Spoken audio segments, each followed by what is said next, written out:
الحمد لله رب العالمين والصلاة والسلام على سيد الأنبياء والمرسلين وعلى آله وأصحابه أجمعين.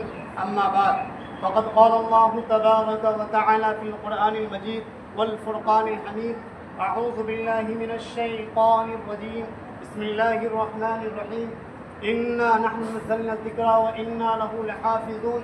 صدق الله العلي العظيم وصدق رسوله النبي الكريم، ونحن على ذلك من الشاهدين والشاكرين، والحمد لله رب العالمین. اے قول محمد قول خدا فرمان نہ بدلا جائے گا، اے قول محمد قول خدا فرمان نہ بدلا جائے گا، بدلے گا لاکھ زمانہ مگر قرآن نہ بدلا جائے گا. الہی رونق اسلام کے سامان پیدا کر، الہی رونق اسلام کے سامان پیدا کر، دلوں میں مومنوں کی الفت قرآن پیدا کر.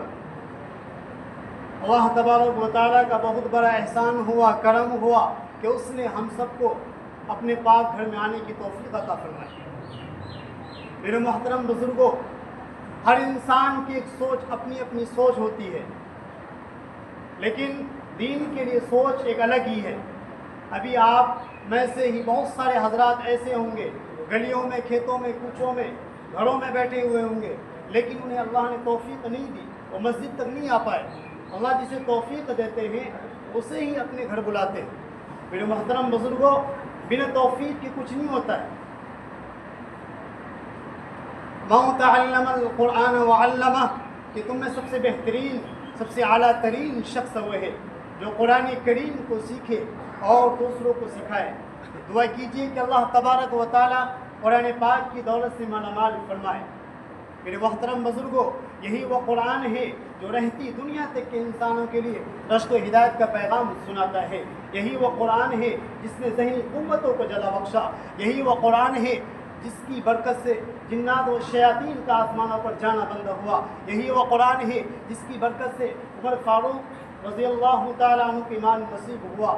یہی وہ قرآن ہے میرے محترم بزرگوں جس کی برکت سے آپس میں میل محبت، اتفاق و اتحاد برقرار ہوتا ہے.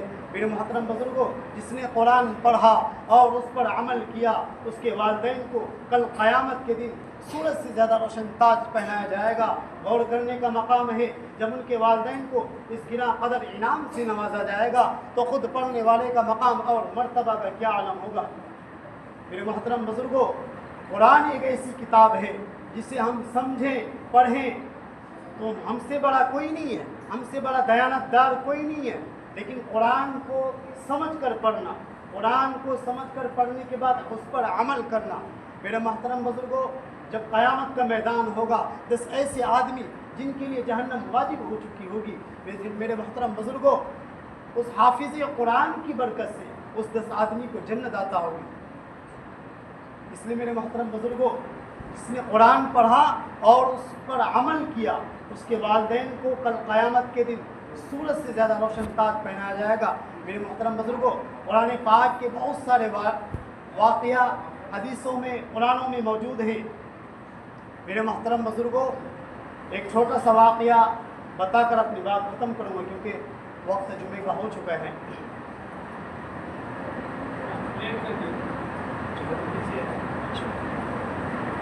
میرے محترم بزرگوں، ایک واقعہ ہے کہ مدرسے میں پڑھنے والے بچے اکثر و بیشتر الگ الگ ہوتے ہیں، غریب بھی ہوتے ہیں، یتیم بھی ہوتے ہیں، امیر بھی ہوتے ہیں.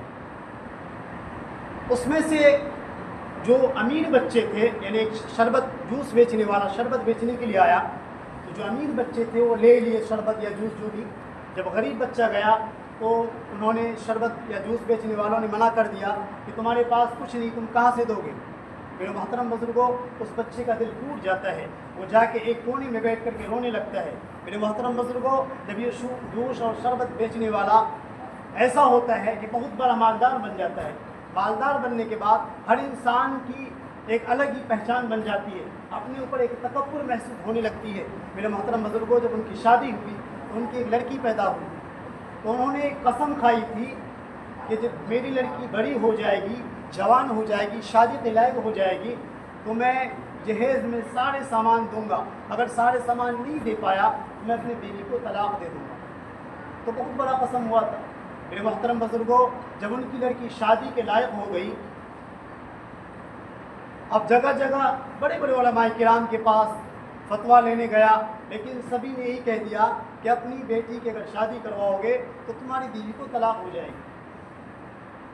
پھر ایک شخص نے کہا ہاں ایک مفتی صاحب ہیں، شاید ان کے پاس تمہارا مسئلہ حل ہو سکتا ہے۔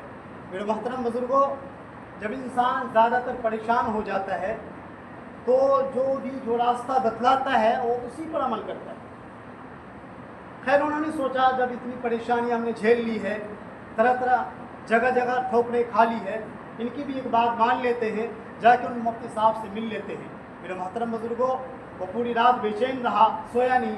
جب صبح ہوئی تو مفتی صاحب کے پاس گیا۔ وہ مفتی صاحب وہی بچہ تھا جو غریب بچہ تھا، جن کو انہوں نے دھتکار دیا تھا۔ میرے محترم بزرگوں، جو اللہ والے نیک ہوتے ہیں وہ سامنے والے کو پہچان لیتے ہیں۔ مفتی صاحب نے پہچان لیا کہ وہی شخص ہے جس نے مجھے دھتکار دیا تھا۔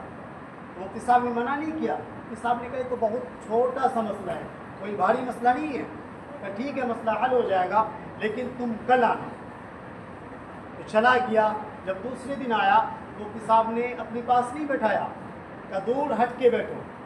بیٹھنے کے بعد مفتی صاحب نے کہا کہ تم جہیز میں کوئی سامان مت دو، بالکل بھی کوئی سامان مت دو، صرف جو ہے قرآن کریم ہدیہ کے طور پر تم دے دو، تمہارا قسم پورا ہو جائے گا۔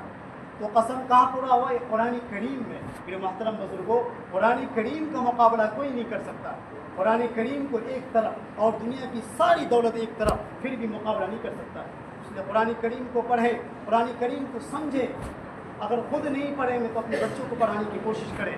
اگر اپنے بچوں کو بھی نہیں پڑھا سکے تو یتیم بچوں کو، غریب بچوں کو پڑھائیں۔ کریں گے انشاءاللہ، پڑھائیں گے اپنے بچوں کو۔ میرے محترم بزرگوں، حشر میں قبر میں سب سے پہلے نماز کی پوچھ ہوگی۔ اصل میں کہا تھا تھوڑا لیڈیز نے، میں ایک دو باتیں اور بتا دیتا ہوں۔ ہر جگہ سب سے پہلے نماز کی پوچھ ہوگی۔ یہ نہیں کہا جائے گا تم فلسطین گئے تھے، روٹا گئے تھے، سب سے پہلے ہی پوچھا جائے گا کیا تم نے نماز پڑھی تھی؟ میرے محترم بزرگوں، جہنم کا سب سے ہلکا عذاب یہ ہوگا، جہنمیوں کو آگ کے جوتے پہنائے جائیں گے، ان کی گرمی سے دماغ کھولتا ہوا نظر آئے گا۔ میرے محترم بزرگوں، کچھ لوگ اپنی قبروں سے جو اٹھیں گے ان کی شکل خنزیر کی طرح ہوگی۔ لوگ کہیں گے ایک آیت تو ترابا، سارے جانور مٹی ہو جائیں گے قیامت آنے سے پہلے پہلے، لیکن یہ جانور کہاں سے آ گئے؟ تو کچھ لوگ کہیں گے تمہیں نہیں معلوم، یہ وہ لوگ ہیں جن کی موت بغیر نماز پڑھے ہوئے ہوئی تھی، اس لیے ان کی شکل تک بدل دی گئی ہے۔ اس سے بڑا عذاب کیا ہوگا؟ میرے محترم بزرگوں، جو بنا نماز پڑھے ہوئے جن کی موت ہوتی ہے ان کی شکل تک بدل دی جاتی ہے، اس سے بڑا عذاب اور کیا ہو سکتا ہے؟ اس لیے میرے محترم بزرگوں، نماز پڑھیں، نماز کو تاکید نہ کریں، نماز میں لیٹ نہ کریں، نماز کو وقت پر ادا کریں۔ اسی طرح خوشخبری کی بات ہے، کچھ لوگ اپنی قبروں سے اٹھیں گے، ان کی منہ سے کستوری کی خوشبو آئے گی۔ لوگ کہیں گے کون سے نبی آ گئے؟ تو کہا جائے کہ کوئی نبی نہیں ہے، یہ وہ شخص ہیں ہمارے نبی کے امتی میں سے ہیں، ان کی موت جو ہے قرآن پڑھتے ہوئے ہوئی ہے، اس لیے ان کے منہ سے کستوری کی خوشبو آ رہی ہے، اس لیے اس کے منہ سے کستوری کی خوشبو آ رہی ہے۔ اس لیے میرے محترم بزرگوں، قرآن پڑھیں اور اس پر عمل کریں گے انشاءاللہ۔ اللہ تبارک و تعالیٰ کہنے سننے سے عمل کی توفیق عطا فرمائے۔ وآخر الدعوانا